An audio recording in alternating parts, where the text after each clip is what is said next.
तो देखिए एक्सरसाइज में पहला है MCQ, when a force is applied on a body it may change its speed only, direction only, both of them. तो both of them पे टिक लगा दिए, दोनों चीज को चेंज किया जा सकता है फोर्स से। तो pushing a rock from a hilltop is an example of muscular force, frictional force, electrostatic force. तो भाई मस्कुलर फोर्स है ये, है ना, क्योंकि आपने धक्का लगाया है, धक्का लगाया तो मस्कुलर फोर्स का इस्तेमाल किया होगा ना आपने, इस पर टिक लगा दिया। आगे थर्ड में आपका the force that opposes the motion of an object is called gravitational force, muscular force या फ्रिक्शनल फोर्स। तो जवाब है फ्रिक्शनल फोर्स, ये अपोज करता है किसी भी तरह के मोशन को, फ्रिक्शनल फोर्स, घर्षण। आगे है आपका फोर्थ में which of the following is very strong non contact force. ये कौन सा है बहुत ही ज्यादा पावरफुल नॉन कॉन्टैक्ट, मतलब कि टच करे बिना ही फोर्स अप्लाई कर दे, ठीक है। ग्रेविटेशनल फोर्स, न्यूक्लियर फोर्स या मैग्नेटिक फोर्स। तो जवाब है मैग्नेटिक फोर्स, ठीक है। होता तो वैसे ये भी आपका नॉन कॉन्टैक्ट फोर्स आपका ग्रेविटेशनल, पर बहुत ही वीक होता है ना ग्रेविटेशनल फोर्स, जबकि मैग्नेटिक फोर्स होता है काफी ज्यादा पावरफुल इसके मुकाबले, ग्रेविटेशनल फोर्स के मुकाबले। आगे बोल रहे हैं फिफ्थ में if the force remains constant while the area is double then the pressure will decrease. कि भाई एरिया को बढ़ा दोगे आप, फोर्स उतना ही रखोगे तो क्या होगा, प्रेशर कम हो जाएगा ना, कम हो जाएगा, कितना हो जाएगा, आधा हो जाएगा, हाफ पे लगा दिए टिक, ठीक है। आगे बोल रहे हैं क्योंकि फोर्स पर यूनिट एरिया, फोर्स मान लिए 1 है और एरिया 1 से 2 हो गया तो 1/2 आधा रह गया खाली प्रेशर, ठीक है। आगे बोल रहे हैं यहाँ पे 6 में ऐसा unit of pressure is pascal, pascal पे टिक लगा दिए। आगे बोल रहे हैं what will be the pressure when a 160 Newton force is applied on the area of 40 centimeter square। तो बहुत ही आसान है, आप देखिए फोर्स कितना है आपका 160 और एरिया कितना है 40। तो 160 मतलब कि फोर्स को आपको डिवाइड करना होता है एरिया से, तो फोर्स है आपका 160 से डिवाइड कर दिए 40 से, क्या बता 4, तो ये आपका 4 न्यूटन पर सेंटीमीटर स्क्वायर, यही आंसर बी, टिक लगा दीजिए। आगे देखिए 8 में है which of the following is not true about atmospheric pressure. It is the maximum at sea level, it reduces as height increases, it increases at height decreases।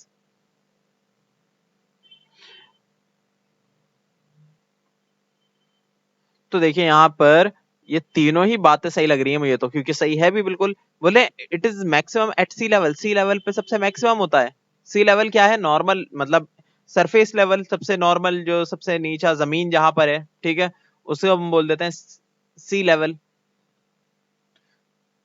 तो जमीन पे तो सबसे ज्यादा होता है ना आपका एटमॉस्फेरिक प्रेशर, तो ये बात बिल्कुल ठीक है। आगे आपका it reduces as height increases, के कम हो जाता है एटमॉस्फेरिक प्रेशर हाइट बढ़ा देने से, तो बिल्कुल होता है ऐसा, पहाड़ वगैरह पे चले आओ कम हो जाता है आपका एटमॉस्फेरिक प्रेशर। आगे it increases as height decreases, जब आप ऊंचाई को कम करेंगे तो एटमॉस्फेरिक प्रेशर बढ़ जाएगा। तो बात सही है, बिल्कुल ये बात सही है। जब आप मान लिए कि ऊंचाई पे पहाड़ वगैरह पे, जैसे जैसे नीचे आते जाएंगे जमीन की तरफ, तब वैसे वैसे आपका एटमॉस्फेरिक प्रेशर बढ़ता चले आएगा। कब तक बढ़ेगा, जब तक आप सी लेवल तक ना आ जाए, मतलब कि जमीन पर ना आ जाए। तो तीनों बातें सही हैं, इन्होंने थोड़ा सा मिस्टेकनली लिख दिया इस चीज को, हिसाब काट दिए पूरे को, ठीक है, 8 वाले को, इसे करना नहीं है। आगे बोल रहे हैं fill in the blanks. Fill in the blanks है फर्स्ट आपका the force exerted by the muscle is called muscular force. आगे है dash force refers to the force of attraction between two masses. तो जवाब है ग्रेविटेशनल फोर्स। थर्ड है आपका dash is used to measure the force of the body. तो इसमें आप लिख देगा स्प्रिंग बैलेंस। स्प्रिंग बैलेंस से आप फोर्स जो है किसी बॉडी के ऊपर लगाई हुई फोर्स, या जो बॉडी किसी चीज पे लगा रही है फोर्स, उसे आप नाप सकते हैं स्प्रिंग बैलेंस से, स्प्रिंग बैलेंस। आगे बोलिए, आगे बोल रहे हैं फोर्थ में the unit of force is Newton. आगे है फिफ्थ में the force acting perpendicular to the surface is called. तो देखो इसको हम बोलते हैं नॉर्मल फोर्स, ठीक है। नॉर्मल क्यों, क्योंकि नॉर्मल का मतलब होता है परपेंडिकुलर, ठीक है। तो उस फोर्स को जो कि परपेंडिकुलर लगता है किसी भी ऑब्जेक्ट के ऊपर, उसको हम बोल देते हैं नॉर्मल फोर्स। तो नॉर्मल फोर्स लिख दिया आप इसको। आगे बोल रहे हैं 6 में dash is the unit of pressure, तो पास्कल। 7 है आपका pressure exerted by air is called atmospheric pressure, ठीक है। यहाँ पे आप एयर प्रेशर भी लिख सकते हैं वैसे चाहे तो, क्योंकि बात एयर के लिए बोला तो एग्जैक्टली बता तो एयर प्रेशर, पर इसमें एयर प्रेशर नहीं पढ़ाया गया, आपको पढ़ाया गया एटमॉस्फेरिक प्रेशर। तो मेरे ख्याल से एटमॉस्फेरिक प्रेशर पूछना चाह रहे होंगे, तो आप एटमॉस्फेरिक प्रेशर लिख सकते हैं यहाँ पे, क्योंकि एटमॉस्फेरिक प्रेशर के अलावा भी एयर का भी अपना एक प्रेशर हो सकता है, जैसे भी आप क्रिएट करना चाहें। जैसे गुब्बारे के अंदर आप फूंक मारिए तो उसका एक एयर प्रेशर होगा जो आपको फील होगा उस टाइम पे, उंगलियों के ऊपर जो वो फूंक मारेगा वो गुब्बारा आपके उंगली पे, तो एक तरह का एयर प्रेशर हो गया ना। या फिर जो आप वो देखते हैं वैक्यूम क्लीनर या फिर ब्लोअर, वो जो फोर्स लगा रहे होते हैं वो क्या होता है, एक एयर प्रेशर होता है। या फिर पंखे के सामने जो आप खड़े हुए आते हैं तो एक प्रेशर फील होता है, आपको धक्का फील होता है, वो क्या होता है, वो भी एक एयर प्रेशर होता है। तो pressure exerted by air is called air pressure ही कर दिए तो वो ज्यादा सही है। एग्जैक्ट अगर बताए ना तो एयर का जो प्रेशर होता है उसको हम एयर प्रेशर ही बोलते हैं, तो आप एयर प्रेशर लिख दिए, ठीक है। वैसे एटमॉस्फेरिक प्रेशर भी लिख देंगे तो इस चैप्टर के हिसाब से वो गलत नहीं होगा। आगे बोल रहे हैं सी में, write T for true and F for false. First है आपका, the force always has a perpendicular direction, has a particular direction, कि फोर्स की हमेशा कोई एक पर्टिकुलर डायरेक्शन होती है। ट्रू, सही बात है, कोई ना कोई डायरेक्शन होती है फोर्स की, ऐसा थोड़ी डायरेक्शन लेस है फोर्स, डायरेक्शन में लगाया जाता है, कोई भी धक्का लगाया जाता है किसी डायरेक्शन में लगाया जाता है। आगे बोले muscular force is a contact force, तो ट्रू, सही बात है, किसी चीज को छुएंगे नहीं अब तक मस्कुलर फोर्स लगाएंगे कैसे उस चीज पे। Weight of a body is type of force, weight जो है किसी बॉडी का वो एक टाइप की फोर्स है, बिल्कुल सही बात है, उसका यूनिट क्या है, न्यूटन, ठीक है, सही बात है, ट्रू। क्यों आता है वेट, ग्रेविटेशनल फोर्स की वजह से आती है ना। आगे बोलते हैं the combination of all forces that act on a body is called its net force, true, सही बात है ये।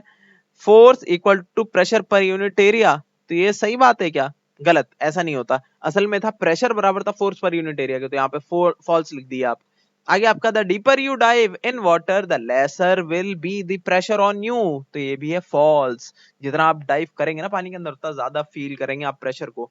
सेवेंथ में आपका, fluid exerts pressure on the walls of container, कि फ्लूइड जो है धक्का देते हैं, मतलब कि एक्सर्ट करते हैं, ये कहते हैं लगाते हैं pressure on the wall of the container, तो सही बात है ये, बिल्कुल true.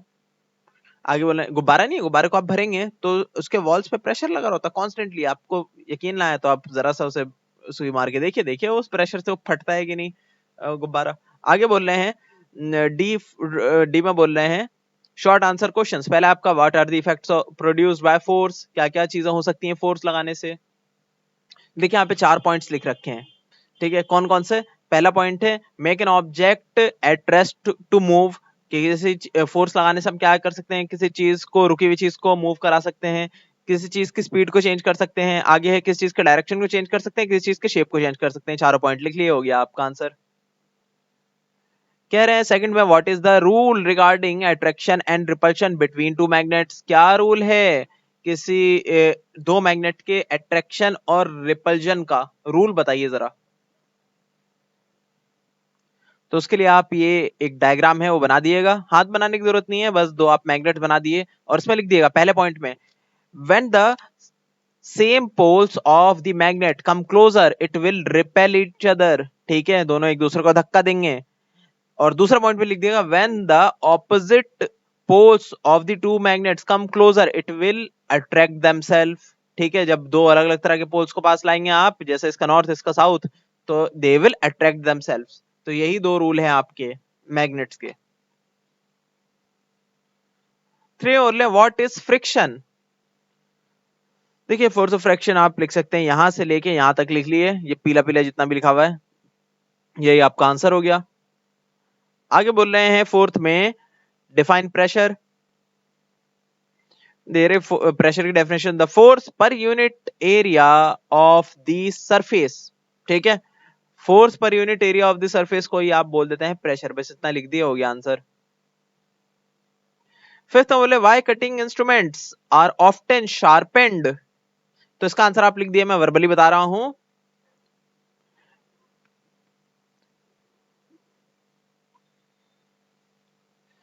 because the amount of pressure created by the sharpened object will be higher, ठीक है, क्योंकि जो अमाउंट ऑफ प्रेशर होगा क्रिएट शार्पेंड ऑब्जेक्ट का वो ज्यादा होगा, यही रीजन है आपका कटिंग इंस्ट्रूमेंट्स को शार्प बनाने का। ज्यादा प्रेशर मतलब कि ज्यादा अच्छे से कट कर देना चीजों को। आगे बोल रहे हैं ई में लॉन्ग आंसर क्वेश्चंस। पहला है आपका where in your daily life do you experience the presence of electrostatic force, कि डेली लाइफ में आप इलेक्ट्रोस्टैटिक फोर्स कहां फील करते हैं। देखिए इसका बहुत ही अच्छा एग्जांपल है कि वुलन क्लोथ्स को जब आप पहनते हैं ना, पहनने के बाद जो आपके बॉडी से रगड़ खाते हैं तो उसमें भी एक नेगेटिव चार्ज आ जाता है आमतौर पर वुलन क्लोथ्स के अंदर में। तो वो जो नेगेटिव चार्ज है उसकी वजह से उसके देखिए आप धागे जो है ना दूसरी चीज के आसपास में कोई भी चीज आ रही है उससे टकराने की कोशिश करते हैं, उससे चिपकने की कोशिश करते हैं ताकि अपना चार्ज को दे पाए उस चीज को, वो है ना। तो ये चीज आप नॉर्मली देखने को फील कर देते हैं कि टोपी आपी पहनी है आपने अपने सिर में तो आपके सिर के अंदर भी एक चार्ज आ गया होता है और आपकी टोपी में भी, ठीक है, वो फील होता है आपको थोड़ा थोड़ा सा, जैसे कर करके आवाज आती है आपके बालों से कई बार। तो उस चीज को आप ऐसे लिख लीजिए, मैं बता रहा हूँ वर्बली आपको। आप लिखिएगा व्हेन वी वेयर पॉलिएस्टर और woollen clothes for a period charge is stored in cloth due to friction from dry skin called static electricity. When we remove cloth this static charge discharges in the surrounding in the form of light and sound, ठीक है, resulting in spark and cracking sound, के कई बार जो है ना वो छोटा सा स्पार्क भी जनरेट हो जाता है कई बार वुलन क्लोथ से, और कई बार नॉर्मल सा साउंड आता है कर कर का, है ना, क्रैकिंग का।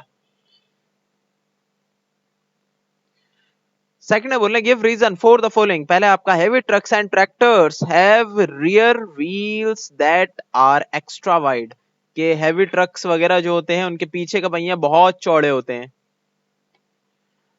तो बोलना है कि उनका जो है ये वाला टायर होता है बहुत ही चौड़ा, ठीक है, चौड़ा इसलिए होता है, वैसे तो आगे वाला भी चौड़ा बना सकते हैं पर आगे वाले से मूव कराना बड़ा मुश्किल हो जाता है, अगर इतना मोटा टायर वो लगा देते ना तो उसको घुमाना बड़ा मुश्किल हो जाता है ट्रैक्टर को, इसलिए छोटा टायर लगा दिया आसानी से घुमा सकते हैं ट्रैक्टर को। पीछे वाला बड़ा इसलिए लगाया टायर को ताकि वो बड़े सरफेस एरिया को ग्रैब कर सके, वो टिका रहे एक जगह पे, ट्रैक्टर फिसल न जाए आगे पीछे क्योंकि उसे बहुत ज्यादा वजन के साथ आगे पीछे करना होता है, ठीक है, तो फिसले ना एक जगह पे, मान लो गड्ढे अड्ढे में फंस ना जाए कहीं पे वो, इसलिए वो चौड़े टायर से क्या होता है प्रेशर कम क्रिएट होता है जमीन के पास उसका, ठीक है। बड़ा सरफेस एरिया है तो भार जो है पूरे वजन का एक बड़े एरिया पे डिवाइड हो जाता है जिसकी वजह से प्रेशर कम होता है ओवरऑल। तो आप इस चीज को लिख लिए, इसको इस पॉइंट को आप आंसर में लिख लिएगा, वन लाइन में खाली लिखिएगा आप, to divide the force over large area to get a lower pressure, ठीक है। आगे बोल रहे हैं बी में it is easier to cut fruits with a sharp knife than a blunt knife, किसी धारदार चाकू से फ्रूट्स को काटना आसान होता है, क्यों? इसलिए लिखिएगा because a sharp knife creates higher pressure to cut the fruits, ठीक है, इतना लिख दिया, हो गया आंसर आपका। सी में बोल रहे हैं all objects above the surface of the earth are left without support fall down. ये क्या बोल रहे हैं, बिल्कुल बेसिक सी चीज पूछ रहे हैं, ठीक है, कि आप जो हवा के अंदर ऐसी चीज छोड़ दिए, कोई बॉल रखी है, बॉल हवा के अंदर और छोड़ दिए उसको वहां से, तो क्या करेगा वो ऊपर उड़ जाएगा आसमान की तरफ या नीचे गिरेगा जमीन की तरफ, जाहिर सी बात है फॉल डाउन होगा मतलब जमीन की तरफ गिरेगा। ऐसा क्यों? बोलिए due to the presence of gravitational force, ये लिख दिएगा, due to the presence of gravitational force, इतना लिख दिया, आंसर हो गया आपका। क्या बोल रहे हैं कि गुरुत्व आकर्षण बल या फिर कहें तो कुव्वत कशिश या फिर कहें तो ग्रेविटेशनल फोर्स उसे अपनी तरफ खींच लेती है, बात खत्म। आगे बोल रहे हैं डी में explain the contact and non contact force with the help of two example for each. ये कांटेक्ट फोर्स क्या होते हैं, नॉन कांटेक्ट फोर्स क्या होते हैं, दोनों समझा दीजिए। तो ये रहा आपका, ये लिख लिया आप, कांटेक्ट फोर्स भी और नॉन कांटेक्ट फोर्स भी, पूरा आंसर हो गया आपका। पहला आंसर, पहले में आप क्या लिखे हैं कांटेक्ट फोर्स में, force which can be applied only when it is in contact with object, जब तक किसी चीज को एक दूसरे से छू करना उसमें से ट्रांसफर किया है फोर्स को, तब तक उसे कांटेक्ट फोर्स नहीं कहा जाएगा, ठीक है। तो कांटेक्ट फोर्स वही होते हैं जो एक दूसरे को टच करें फिर ट्रांसफर करें फोर्स को, आ, मतलब अप्लाई हो सके उस चीज पर फोर्स को। तो उसका एग्जांपल है आपका muscular force, frictional force. Second है आपका non contact force, non contact force में आप लिख दीजिए force which can be applied without contact with object, ठीक है, इतना मैं बता रहा हूँ, कांटेक्ट भी लिखा हुआ है यहाँ पे आपको दिख नहीं रहा होगा, तो ये आप लिखिएगा और इसका एग्जांपल लिख दिएगा मैग्नेटिक फोर्स, इलेक्ट्रोस्टैटिक फोर्स और ग्रेविटी, ठीक है, या कहें तो ग्रेविटेशनल फोर्स। हो गया आंसर आपका। आगे बोल रहे हैं हायर ऑर्डर थिंकिंग स्किल्स। पहला आपका why does the ink from a fountain pen leaks at high altitude. High altitude पे भाई आपका फाउंटेन पेन का इंक जो है, मतलब बहुत ऊंचाई पे आप जाएंगे ना पहाड़ वगैरह के इलाके में, तो हमें फाउंटेन पेन के जो इंक है वो लीक क्यों कर जाता है? लीक इसलिए कर जाता है, सोचिए कि बाहर का जो प्रेशर था फाउंटेन के अंदर उस इंक को टिकाए हुए था अपने अंदर, अब बाहर का प्रेशर हो गया है काफी कम, क्योंकि आप चले गए हैं हाई एल्टीट्यूड पे, पहाड़ों पे घूमने चले गए हैं, तो बाहर का प्रेशर लग नहीं रहा। अब अंदर का जो इंक है वो अब अंदर रुकेगा क्यों भाई? जब बाहर प्रेशर ही नहीं बचा ज्यादा तो वो बाहर टपकने लगेगा, बाहर निकल के गिरने लगेगा वो इंक। ठीक है, फाउंटेन पेन का। आगे बोल रहे हैं सेकंड क्वेश्चन में, why do we need to breathe faster at the top of the mountain. जब आप पहाड़ पे आते हैं तो तेज तेज आपको सांस लेने की जरूरत क्यों पड़ती है? आप अगर गए होंगे तो आपको फील हुआ होगा, इसलिए क्योंकि आपको हर सांस में पहले जितनी ऑक्सीजन मिलती थी, अब ऊंचाई पे उतनी ऑक्सीजन आपको नहीं मिल पा रही, क्योंकि वहां की हवा है पतली। ठीक है, क्योंकि वहां पे एटमोस्फेयर ही काफी पतला है। ठीक है, तो इस वजह से आपको ज्यादा से ज्यादा सांस लेनी पड़ती है। ये आपको लिखने की जरूरत नहीं है दोनों ही पॉइंट्स, ये बस ऐसे समझाने के लिए था। चैप्टर आपका कंप्लीट हो चुका है, आपका होमवर्क है, सारी चीज आप कॉपी में कर ली अपने।